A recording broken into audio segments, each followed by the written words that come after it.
wabarakatuh. Alhamdulillahi rabbil alamin wa bihi nasta'inuhu ala umuri dunya waddin wassalatu wassalamu ala al-mab'uthi rahmatan lil alamin asyrafil anbiya'i wal mursalin sayyidina wa nabiyyina Muhammadin wa ala alihi wa sahbihi wa man ittaba'a hudahu wa salaka nahjahul qawim ila yaumiddin ajma'in, amma ba'd. Fa ya rabbi zidni ilma warzuqni fahma, rabbi shrah li sadri wa yassir li amri wahlul 'uqdatam min lisani yafqahu qawli. Subhanaka la ilma lana illa ma 'allamtana innaka antal alimul hakim.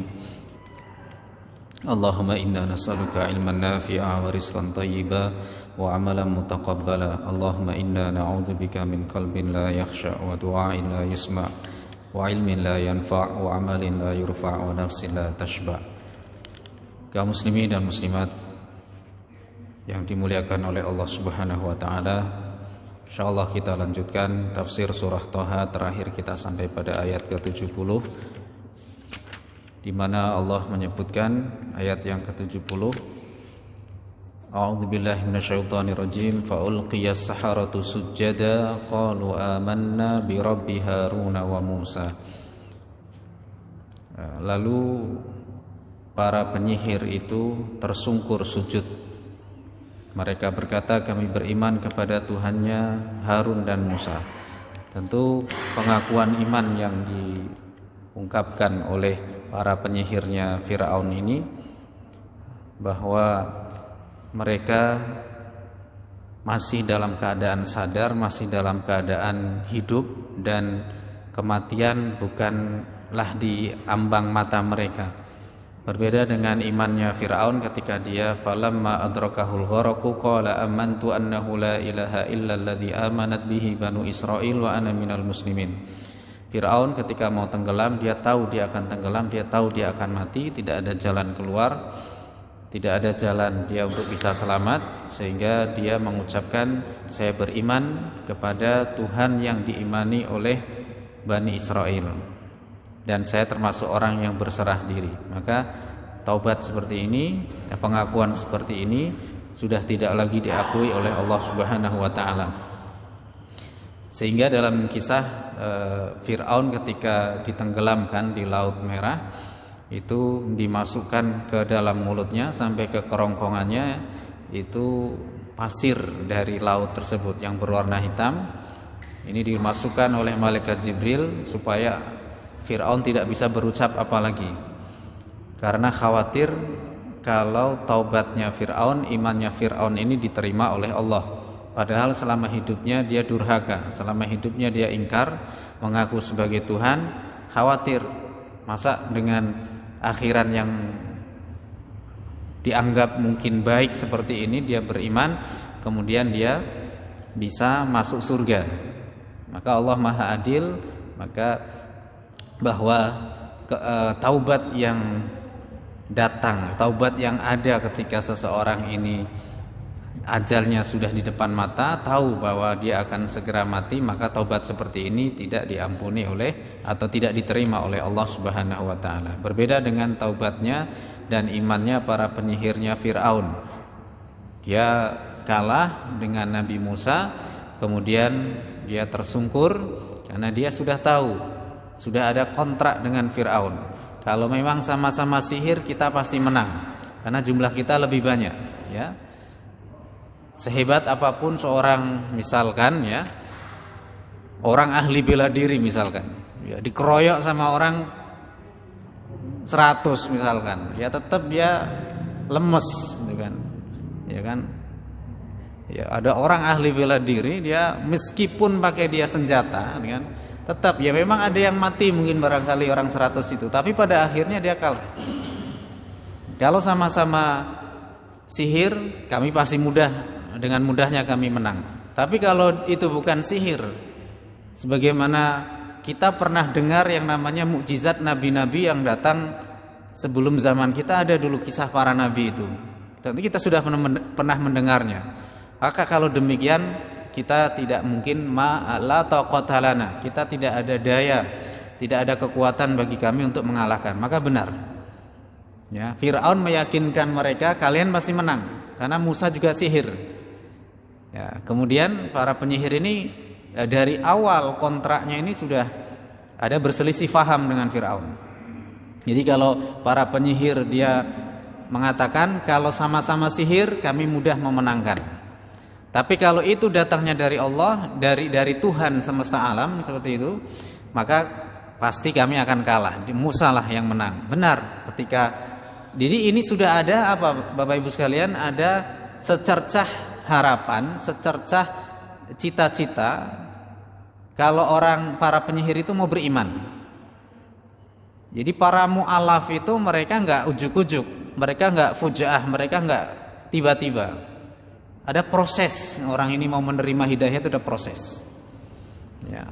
Orang yang menerima hidayah itu ada stepnya, dia ada proses ke situ. Dan demikian pula yang dialami, yang dilakukan oleh para penyihirnya Fir'aun. Dia ada harapan, kalau kami kalah, kami akan beriman. Ya, secara tidak langsung seperti itu.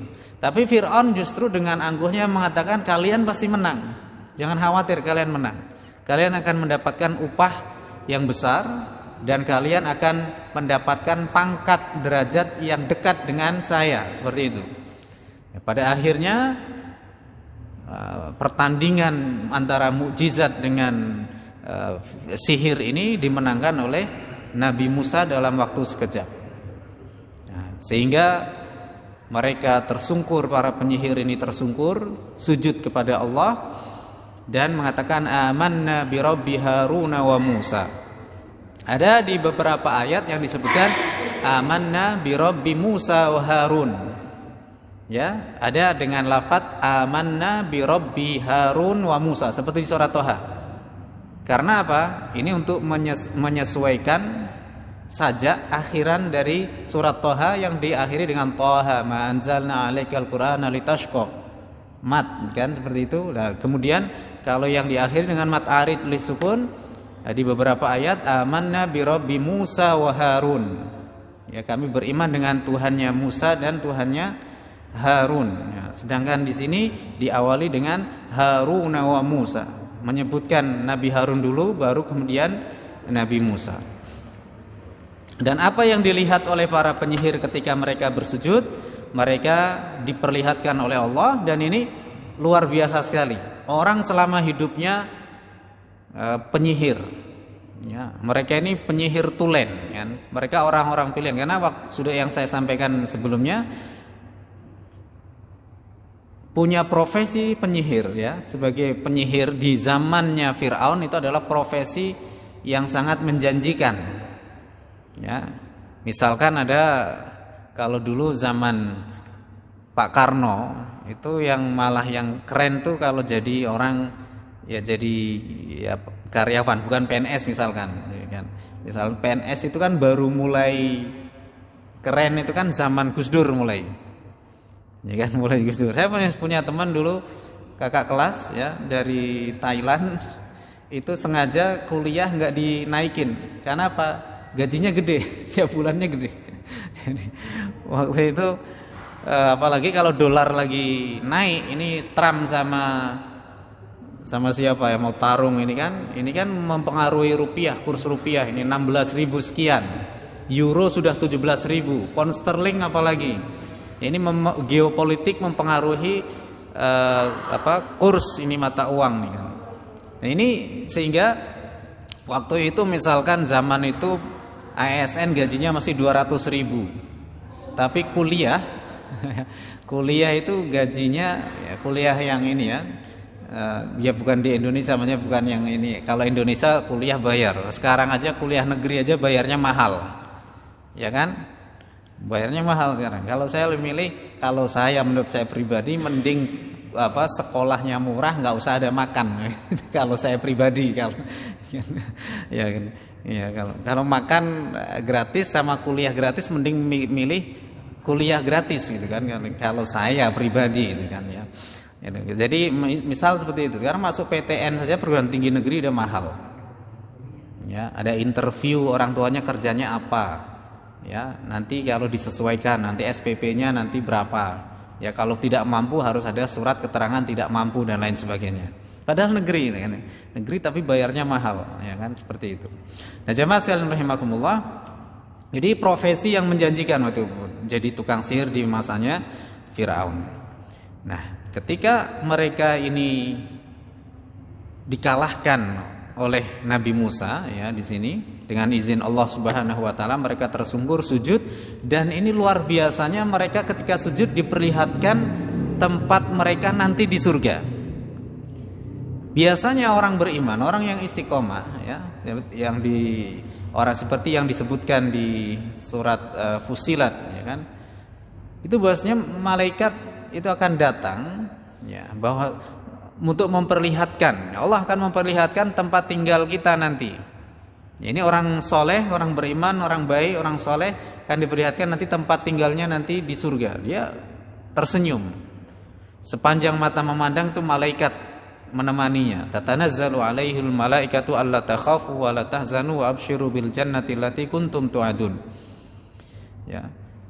Dan ini orang mau meninggal dunia, tapi para penyihir ini mereka diperlihatkan surga oleh Allah ketika sujud, dan mereka belum mau mati, meskipun pada akhirnya kematian sudah dekat karena divonis mati sama Firaun. Jadi mereka ketika sujud itu diperlihatkan oleh Allah dalam sujud mereka ini manazilahum fil jannah, yaitu tempat tinggal mereka nanti di surga, sehingga semakin meyakinkan mereka. Ya, karena para penyihir ini punya semacam dia apa ya? Ya, dia punya visi semacam kayak pandangan, ya. Artinya dia ini para peramal, dukun, penyihir ini kan profesi-profesi yang enggak jauh berbeda kan, seperti itu. Jadi supaya untuk meyakinkan mereka profesi itu kasih sama Allah, lihat surga tempat mereka nanti. Ya, kita sujud nggak pernah lihat surga. Ya, kita nggak pernah sujud ini. Ya, kita mimpi surga saja mungkin nggak pernah seperti itu kan. Mimpi saja nggak pernah. Itu penyihir mereka diperlihatkan oleh Allah surga, kan luar biasa. Ya. Ada yang pernah mimpi masuk surga, kan? Ya, seperti itu. Jadi diperlihatkan oleh Allah kepada mereka ini surga, sehingga semakin memantapkan hati mereka untuk beriman kepada Nabi Musa dan Nabi Harun. Amanna bi Rabbi Haruna wa Musa, kami beriman kepada Tuhannya Harun dan Musa. Setelah itu ayat berikutnya, ayat ke-71, Allah melanjutkan di sini. Allah mengatakan sesuai dengan apa yang disampaikan oleh Fir'aun.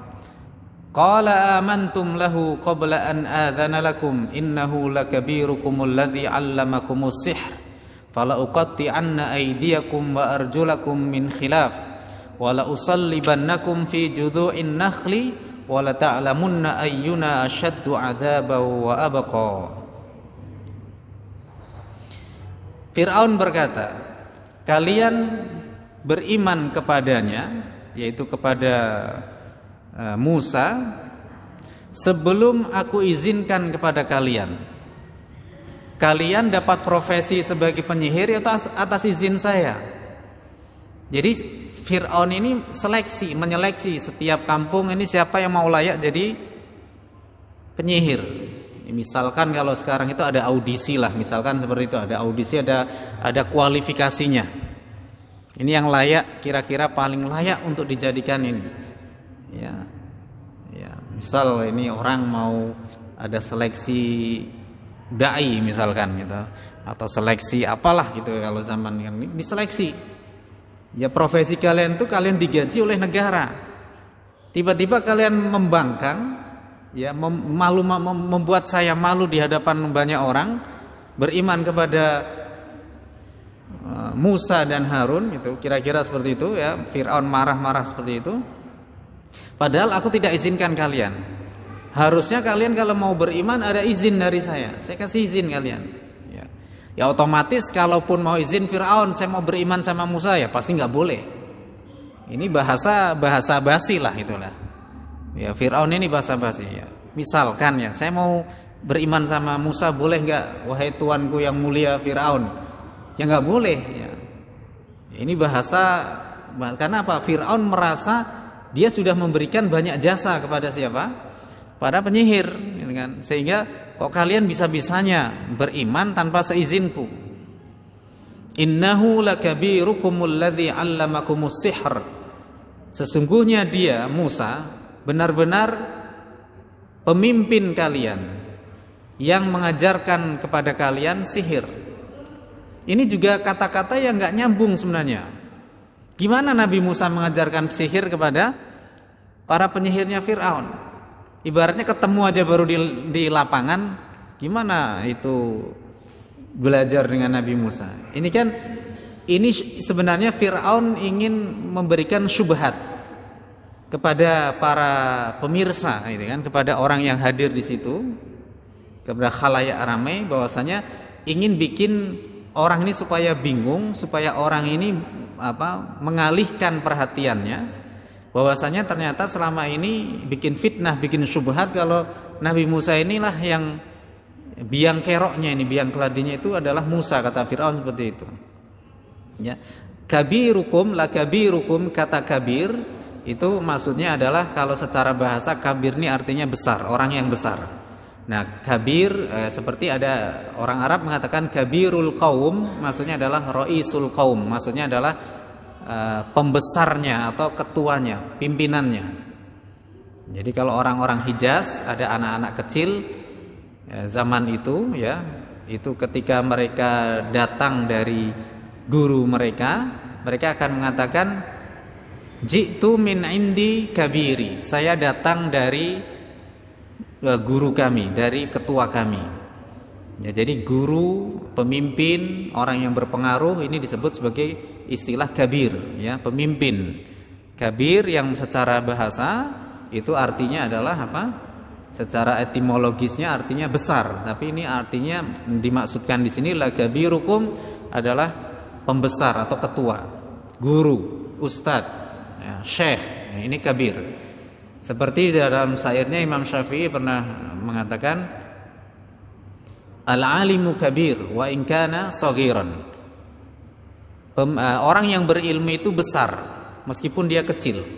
Wal jahilu saghir wa in kana kabiran. Orang bodoh itu, orang enggak berilmu itu kecil meskipun dia besar. Jadi orang berilmu itu meskipun fisiknya kecil, usianya masih muda, kalau dia berilmu dia adalah pemimpin, dia adalah orang besar. Tapi orang yang bodoh dia itu kecil meskipun dia adalah orang besar. Nah, kata Fir'aun, innahu lakabirukumul ladzi 'allamakumus sihr. Sesungguhnya dia Musa benar-benar pemimpin kalian yang mengajarkan kalian sihir. Padahal enggak mungkin Nabi Musa mengajarkan sihir kepada para tukang sihir itu. Fala uqatti'anna aydiyakum. Maka sungguh benar-benar aku akan memotong-motong tangan-tangan kalian, wa arjulakum, dan kaki-kaki kalian, min khilafin, secara khilaf, secara berselisih. Artinya apa? Kalau potong tangan kanan kemudian kaki kiri dipotong. Seperti di surah Al-Maidah, innama jazaa'ul ladzina yuharibunallaha wa yas'auna fil ardi fasadan ayyuqattalu aw yusallabu aw tuqatta aydihim wa arjuluhum min khilaf aw yunfau minal ard. Sesungguhnya balasan bagi orang-orang yang memerangi Allah dan Rasulnya adalah mereka ini dibunuh atau mereka disalib atau mereka dipotong tangan mereka dan kaki mereka secara berselisih, atau mereka diasingkan dari tempat tinggalnya. Siapa orang yang memerangi Allah dan Rasulnya? Para begal, perampok. Jadi orang para begal ini dulu ada begal waktu itu, penyamun. Ya, istilah lainnya penyamun. Jadi mereka ada di zaman itu karena memang nggak ada polisi, ya. Yang jelas waktu zaman itu belum ada polisi. Jangankan nggak ada polisi, wadah polisi ya begal ya masih banyak seperti itu kan. Jadi kita di Indonesia ini ada jalan sepi sedikit. Nah, ini udah bahaya nih, udah malam-malam nih. Ya. Ini menunjukkan bahwa kondisi negara kita secara ekonomi sedang tidak baik-baik saja kan. Kalau ekonomi ini baik, insya Allah ini lebih sejahtera, insya Allah nggak ada kayak itu. Brunei Darussalam, negara paling kaya di Asia Tenggara, itu mereka nggak peduli, biar kata dihajar sama Indonesia 10-0 main bolanya, mereka tetap happy. Kenapa? Mereka udah kaya, ya kan, nggak masalah. Makanya negara-negara Muslim macam Brunei, Arab Saudi, olahraga itu nggak terlalu lah. Ya, Arab Saudi ini ofisialnya kalau lolos dari babak grup saja Piala Dunia udah dapat mobil mewah. Semua ofisial dapat mobil mewah. Itu baru lolos dari fase grup aja. Apalagi kalau jadi juara apa bonusnya? Ya karena bagi mereka itu udah buat happy ingin dan. Nah, kadang kita ini masya Allah ya kan nonton bola sampai lupa sholat sampai apa, ya kan kayak iyo gitu kan. Ya bukan berarti saya nggak melarang, mohon suka bola itu nggak apa-apa kan seperti itu. Cuman masalahnya kadang kita ini ini. Kalau Brunei nggak masalah. Kalau saya guyonnya sama teman-teman ini kan, Brunei itu nggak masalah. Kita coba kalau kita kalah 12-0 sama Thailand misalnya, sama Malaysia, waduh kita gengsinya langsung kita ini gengsi dong gitu kan. Tapi kalau orang Brunei kalah 12-0 nggak masalah, mereka ini, mereka kaya kok kan, nggak peduli. Mereka nggak, kalau ada kejuaraan SEA Games mereka paling buncit perolehan medalinya nggak masalah bagi mereka kan, udah kaya mereka. Makanya saya pingin Indonesia juara Asia atau pilih negara kita rakyatnya kaya-kaya, milih mana Pak? Ya milih dua-duanya iya sih. Misalkan cuman ini ada pilihan cuman satu, nggak boleh milih dua-duanya. Misalkan saya milih negara kita disejahterakan semuanya kan, ya kan? Gitu kita ini masalah olahraga ini kalau udah sejahtera insya Allah lah kita ini. Ya, jadi bukan berarti saya melarang ini suka olahraga, bukan seperti itu ya, itu pertandingan enggak, cuman ini sebagai sebagai pembelajaran yang bisa kita ambil itu kan. Jadi ini Firaun ya, orang-orang tadi saya katakan dipotong tangan di kanan dan dipotong kaki kiri, itu apa dampaknya, apa efeknya adalah itu akan semakin menyulitkan orang.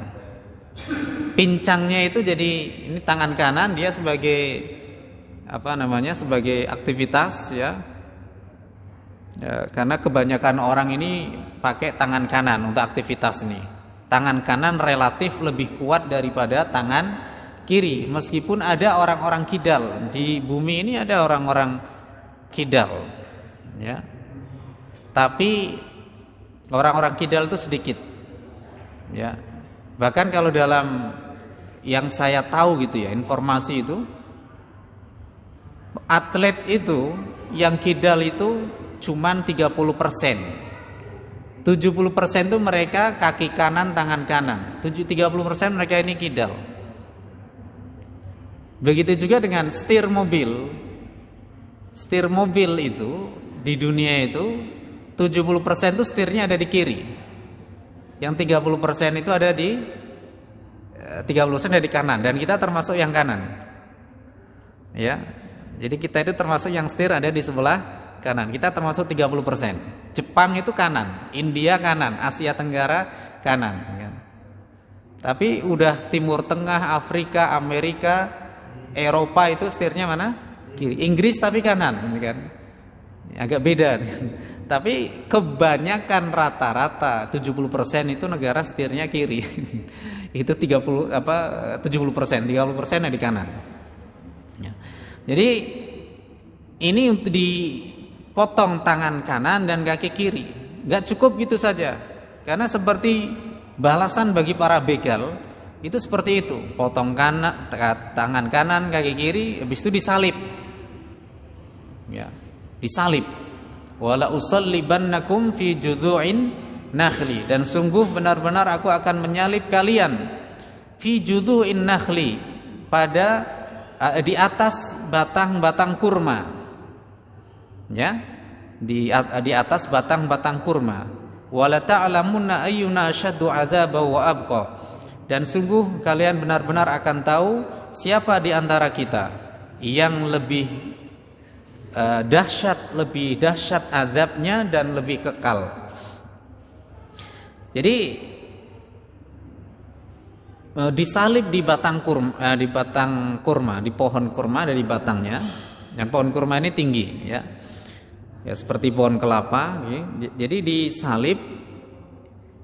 Jadi zaman itu Bapak Ibu sekalian, yang namanya orang kalau disalib itu adalah sebuah kehinaan lah, sebuah kehinaan. Jadi orang sudah disiksa, dipajang, itu menghinakan itu. Dzalika lahum khizyun fil hayatid dunya. Makanya kata Allah apa? Itu adalah kehinaan bagi mereka di kehidupan dunia.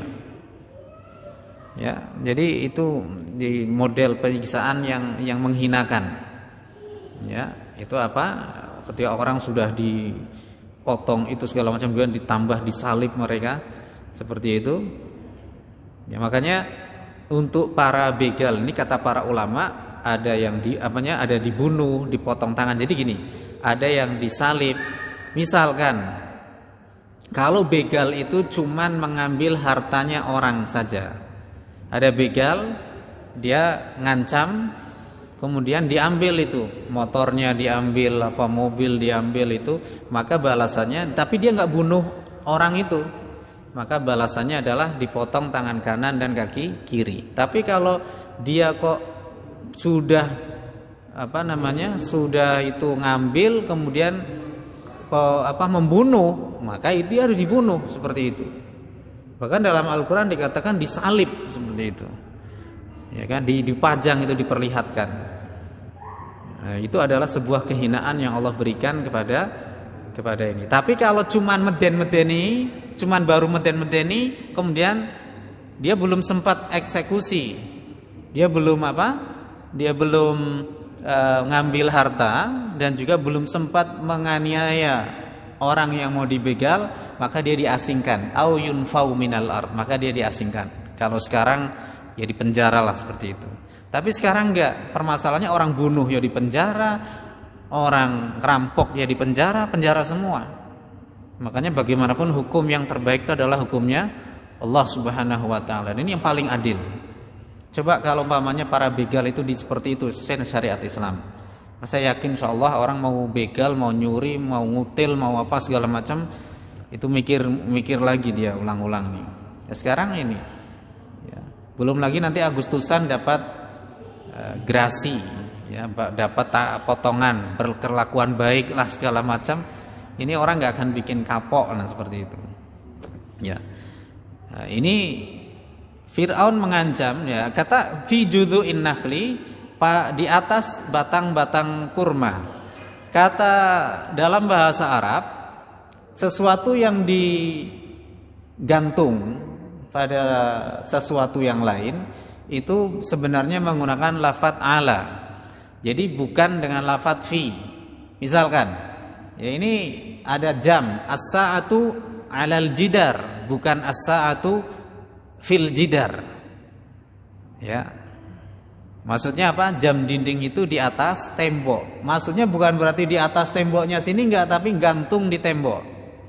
Ini tembok, ini jam dinding nempel. Itu di atas, lafadznya di atas, bukan di dalam. Kalau di dalam tembok itu semen sama batu bata. Itu di dalamnya kan gitu kan. Jadi kata fi bermakna ala. Ini yang dinamakan dengan niyabah hurufil jarri fil Quran. Perwakilan huruf jar dalam Al-Quran. Kata ulama Kufah ini ada, tapi kata ulama Basrah ini nggak ada. Jadi ta'al dengan lafadz fi tapi maknanya ala, di tapi maksudnya adalah atas. Itu ada. Itu makanya ada di dalam Al-Quran itu lafadz-lafadz seperti itu. Ya, ini sebagai contoh saja. Fi judhu'in nakhli bukan berarti di dalam batang kurmanya, orang dimasukin ke dalam batang kurma, enggak, tapi maksudnya adalah orang itu digantung di pohon kurma itu. Jadi dia disalib di situ. Maka maksudnya adalah, maksudnya adalah di atas. Jadi makna fi yang dimaksudkan ini adalah ala, ini untuk menunjukkan sesuatu itu apa ya, betul-betul nempel gitu ya, untuk menunjukkan bahwa orang yang disalib itu betul-betul menyatu dengan benda yang dijadikan sebagai media untuk dia disalib. Ya, ya bukan dengan papan kayu ya seperti itu. Ya, tapi ini dengan apa? Dengan salib. Ini orang digantung lah, itu bahasanya itu adalah disalib, digantung di pohon, itu kan pohon kurma. Dan itu dipajang. Coba bayangkan seluruh penyihirnya Firaun yang kalah itu, kemudian apa? Disalib semua oleh Firaun. Itu pemandangan yang sangat mengerikan. Jadi Firaun ini adalah pemimpin yang bengis seperti itu ya. Mungkin kita belum pernah kita jumpa orang semacam ini, bahkan istrinya sendiri pun, Asiyah pun demikian. Wa Fir'auna dzil autad, Fir'aun yang mempunyai watat. Jadi dia ini kalau orang sudah disalib biasanya itu dia punya paku. Kata para ulama, al-autad ini jamak dari watat. Watat itu artinya paku. Wal jibala autada, dan kami jadikan gunung ini sebagai pakunya bumi. Jadi watat jamaknya autat itu adalah paku. Jadi maksudnya Fir'aun ini, paku yang dimaksud secara makna hakikinya, dia punya paku besar. Dia punya paku besar. Kalau orang udah disalib, dia akan dipaku itu tubuhnya dan akan tembus ke belakang. Karena biasanya kalau orang disalib itu biasanya dipaku, bagian tubuhnya ada yang dipaku. Ya kan? Maaf, Yudas Iskariot ketika disalib itu kan tangannya ini telapak dipaku dan ini kakinya pun dipaku, kan seperti itu. Karena kita meyakini yang disalib bukan Nabi Isa alaihissalam, kan? Tapi Yudas, Jude, ya kan? Jude ya, Jude itu bahasa Inggrisnya Judas kan, Jude. Ya, jadi itu dipaku. Ya. Dan pakunya Fir'aun ini bukan paku yang kecil, Bapak Ibu sekalian, pakunya besar. Jadi dipaku ini dadanya, ini tembus, kan? Jadi siksaannya nggak main-main Fir'aun ini. Ya.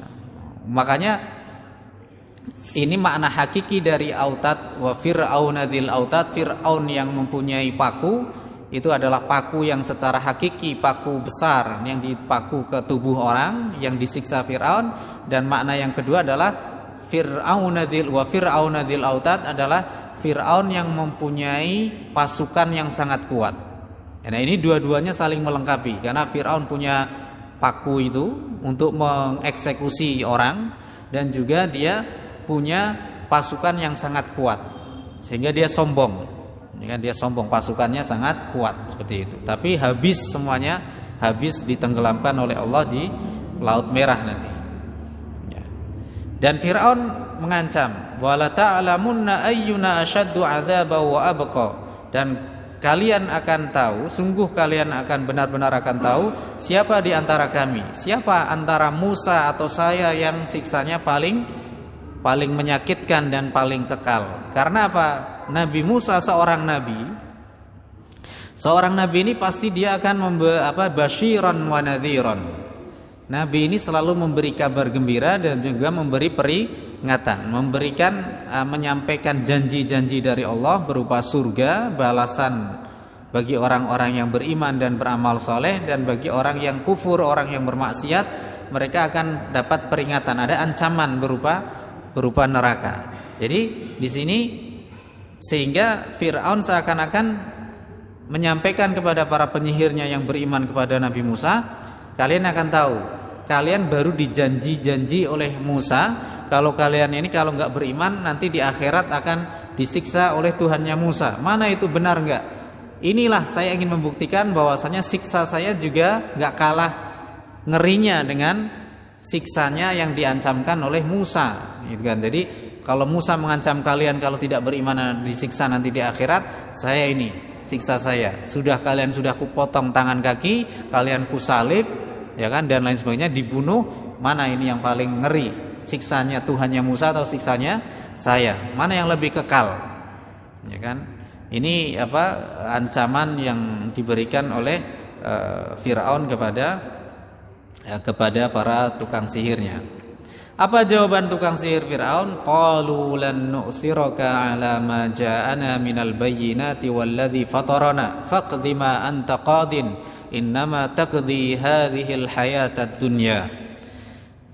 Para tukang sihir ini menjawab, kami tidak akan memilih tunduk kepadamu wahai Fir'aun terhadap apa yang sudah datang kepada kami dari berupa bukti-bukti yang nyata dan dari Tuhan kami. Artinya bukti-bukti yang nyata dari Tuhan kami, yaitu Allah Subhanahu wa taala.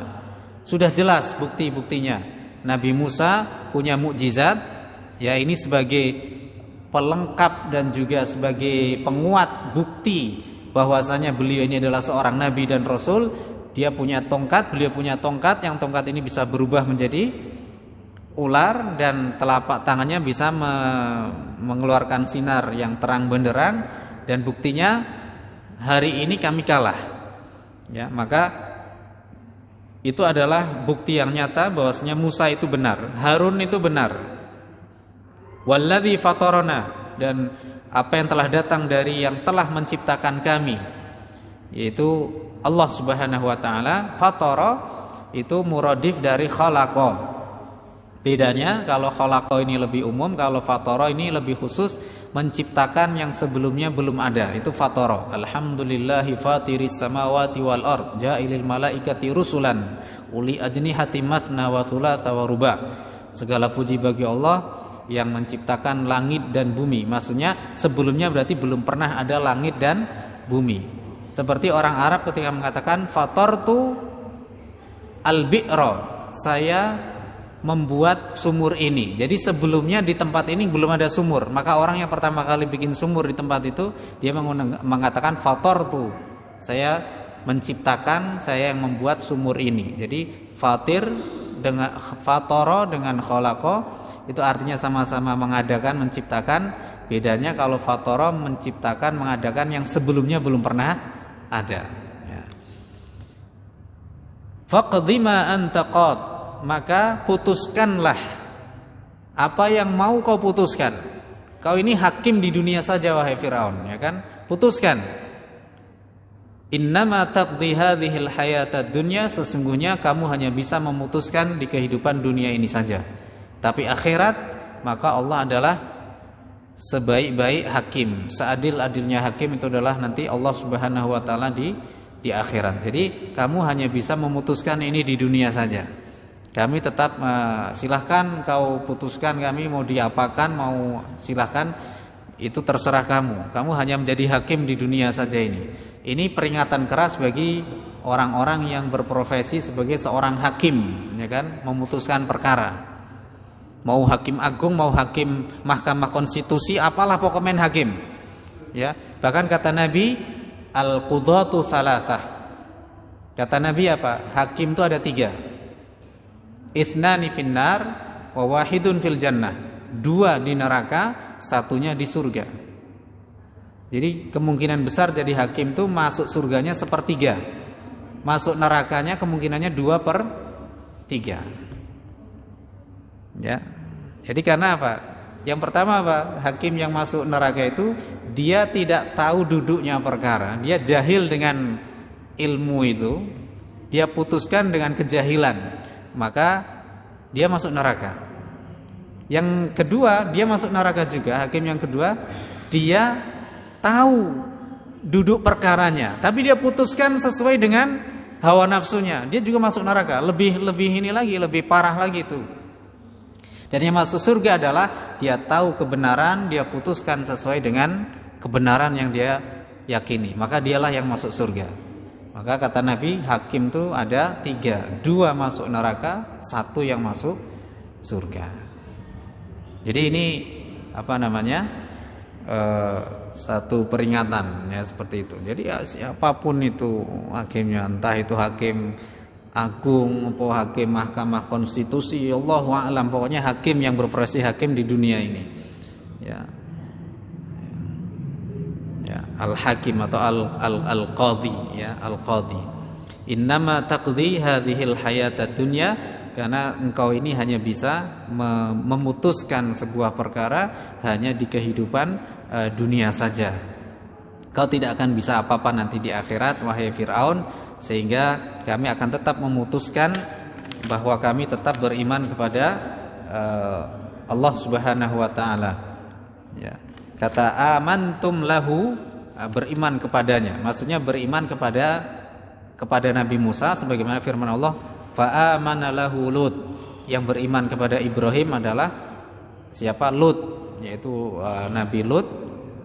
Ya, di mana Nabi Lut ini beriman kepada Nabi Ibrahim, ya masih di sini Nabi Lut ini keponakan kan seperti itu, dan beriman kepadanya maksudnya beriman dengan ajarannya. Ada amantum bihi, ada ayat yang lain amantum bihi. Jadi beriman kepada bihi dengannya, lahu kepadanya. Ini maksudnya bihi beriman, maksudnya dengan bihi itu dengan lahu itu meskipun berbeda tapi maksudnya sama. Beriman kepadanya dengan ajarannya, beriman kepada orang yang membawa ajaran itu, yaitu beriman kepada Allah dan juga kepada yang diutus oleh Allah Subhanahu wa taala.